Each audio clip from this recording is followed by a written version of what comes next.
So in this video today we're going to be looking at the Snugpak Sleeper Lite sleeping bag.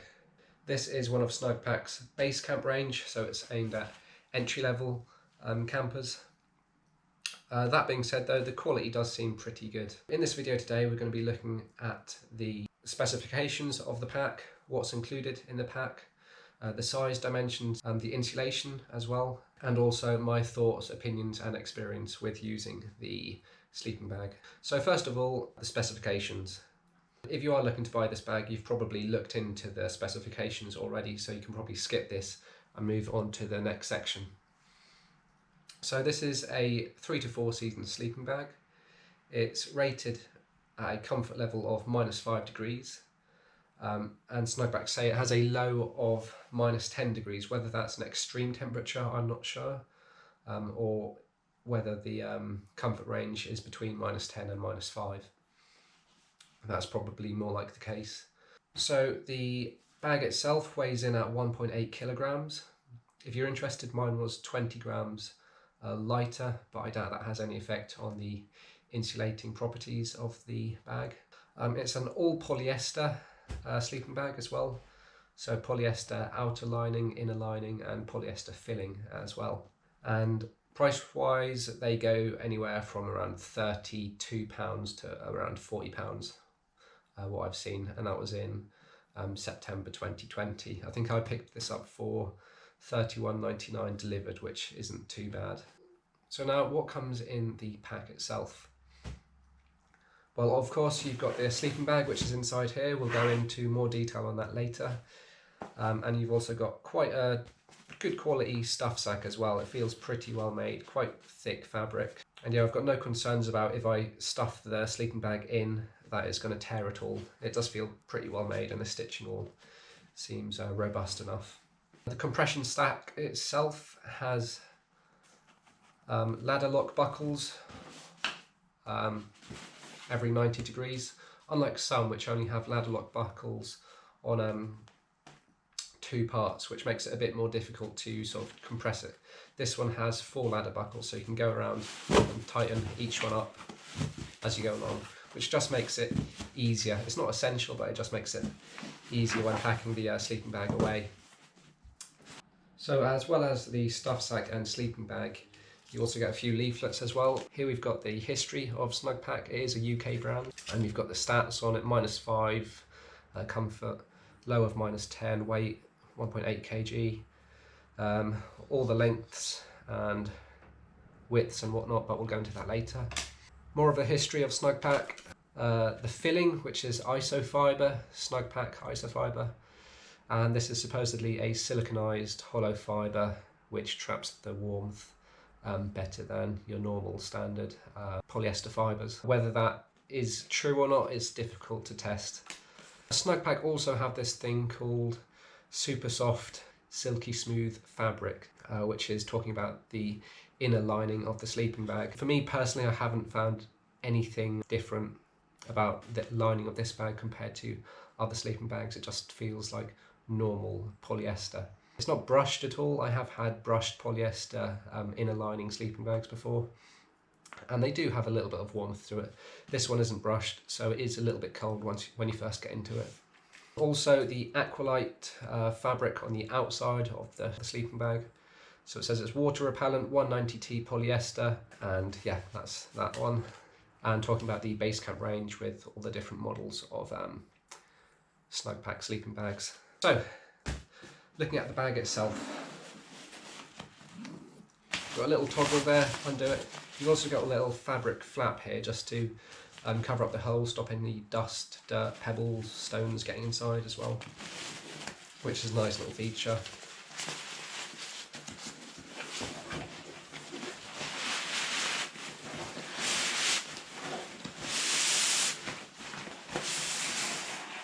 And this is the sleeping bag itself. Purple version. You can get a camouflage version and a green version, I do believe.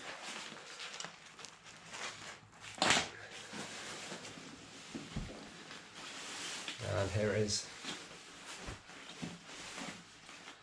So now going into the size of the sleeping bag. The length of the sleeping bag, just measure it here.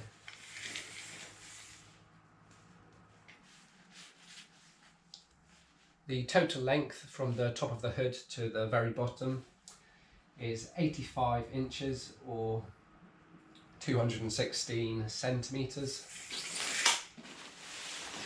The shoulder width, so that's the widest point of the bag, measures 28 inches or 71 centimetres. And the foot of the bag,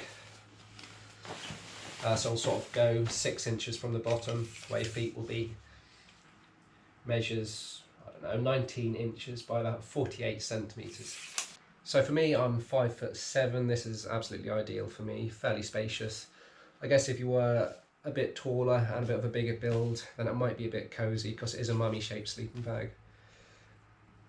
But yeah, for me, for my purpose, it's fine. I can just about roll around in it. One thing I forgot to mention is the size of the pack itself. So uncompressed, with all the compression straps loosened off.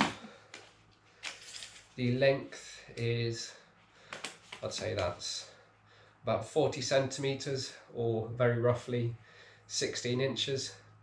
Now this is uncompressed. The diameter of the pack, again uncompressed, is probably about 25 centimetres or very roughly 10 inches. So now we'll try and compress it and see how that fares.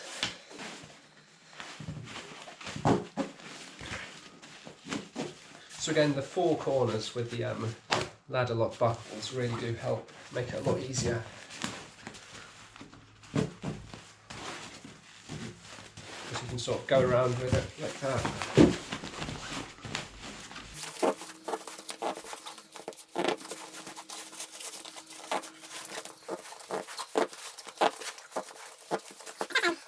Right, so that's compressed down quite a bit now.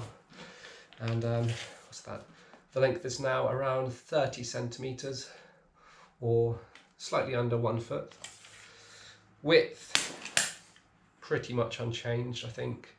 You might get, I don't know, that might be 23, 24 centimetres or roughly 9.5 inches. So it does compress down a little bit more.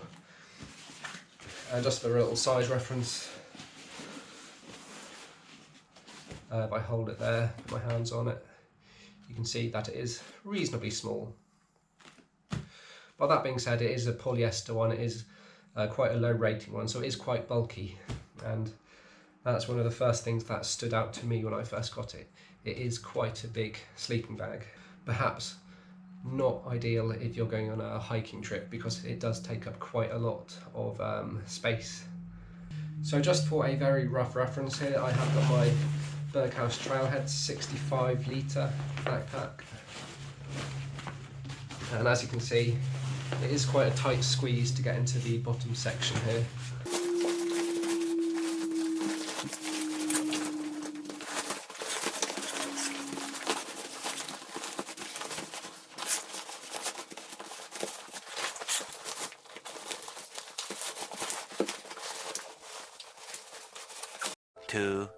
Years later.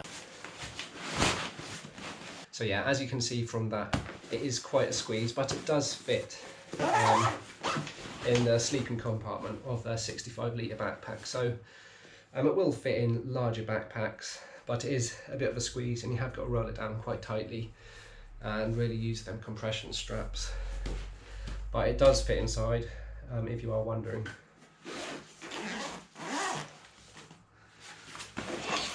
There we go. That's in the Berghaus Trailhead 65 backpack. So now perhaps one of the most important things of a sleeping bag is the filling and how much loft that gives to the sleeping bag. So if you're new to camping, the loft is basically how much gap you've got between the inner and outer layer. So that's how much trapped air the bag can keep in its linings. So quite noticeable is the loft in the hooded area. You've probably got a good inch and a half of loft in some places of the hood, so it is quite comfortable around the head and very warm as well. And you've also got a good inch of filling around the neck area as well, so that really helps to trap the air and prevent it from escaping around your shoulders. On that note as well, you have got, if I unzip it here, you have got an upper and lower shoulder baffle as well. Again, these are pretty good. They do work actually pretty well. I have used this in around 5 degrees and it was nice and warm, and the shoulder baffles really do make a noticeable difference. In the centre of the bag, you've probably got about 1/2 inch of filling there, and also it feels like they've put a little bit of extra loft around the feet area as well, which is quite nice because your feet do tend to get quite cold when you are camping. So yeah, around the foot area, shoulder area and hood area, it does feel like there is extra filling, which is quite a nice little feature. On the bottom of the sleeping bag, you've also got 2 little fabric loops as well, just for drying your sleeping bag out or getting some air through it on a nice hot day. Sort of hang it in a tree or something, which is quite a nice little feature. Now, another key part of any sleeping bag is the zip. If the zip doesn't work, you're not going to have a very pleasant night's sleep. So the zip itself does feel fairly substantial. You've got a little Velcro fabric flap here which prevents the zip from going down. This works perfectly well. I've had no issues with the zip going down in the night. The zips are made of metal. They're not YKK zips, but regardless of that, they do feel pretty well made and they don't feel like they're going to break. Now, the zip on the top is actually bigger, I don't know if you can see, than the zip on the bottom, which is quite sensible because the zip on the top, you want to be feeling for that in the night when it's dark. So a bigger zip just makes it easier to locate and use. The only issue I have found with the zip itself is that it is a bit difficult to open and close from inside the bag. So you have got a little tab on the inside and outside. And what I found I actually had to do was put my arm out of the sleeping bag and access the zip from the outside. I don't know why, but the zip, when it was pulled from the inside, it did tend to get a little bit stuck. But again, that's a fairly minor issue. It takes a few seconds just to put your arm out and zip it up. So don't let that put you off. Also, you have got a baffle on the inside just to stop the air from escaping. There you go. So you have got a zip baffle there as well, which has got some filling inside that, just to stop the warm air from escaping through the zip. Now, I have had cheaper sleeping bags before that didn't have zip baffles, and trust me, you can really feel the warm air escape through the zip, and it's not a pleasant experience. So yeah, the zip baffle is quite a nice feature. Also, the draw cord around the hood. It's elastic, it's got a little spring toggle clip here. Now, the only thing I would say about the hooded area is that it doesn't cover all your face as such. I've had sleeping bags before where you can really tighten up the little drawstring and it encloses all around your face, so just your nose is sticking out, which is quite nice on a cold night. This bag, however, the hood itself is not very deep, as you can see here. And so instead of drawing around your entire face and just showing your nose, it sort of shows your eyes, nose and mouth, so you've got more of your face exposed to the cold. For some it might not be such a big issue, but for me personally, I like to be really wrapped up in a sleeping bag, especially winter time. So just drawing the cord here, you can see that you have got a good, what's that, 3-inch or 4-inch diameter little circle here for your face to stick out. So as for my opinion on the Snugpak Sleeper Lite sleeping bag, I'd say it's a pretty good bag and worth the money. Perhaps for hiking it might not be the best bag because it is quite a heavy bag at 1.8 kilograms, and it is also quite bulky, being a polyester filling. If you wanted to go lighter and smaller, probably best bet to go with a down sleeping bag, but for on a budget for £30, if you can fit it in your bag, it's quite a good little hiking sleeping bag. Some might consider this more as a car camping bag due to its bulk, which is understandable. Quality wise, it is pretty good. I haven't found any loose stitching on the bag. All the seams seem pretty good. There's no lumpy bits where the filling is. It all seems fairly even and spread out quite well. And yeah, it feels quite robust. So if you are just starting out winter camping or autumn camping for that matter, I'd say it is a pretty good sleeping bag for the money. I have used it for 2 or 3 nights actually. It didn't go below freezing, it was sort of around 5 degrees. And at that temperature I was fairly comfortable. I wasn't too cold, I wasn't too hot, and I managed to get a perfect night's sleep. So as always, if you liked the video and if you found it useful, please hit the like button and subscribe if you want to, of course. And hopefully I will see you in another video.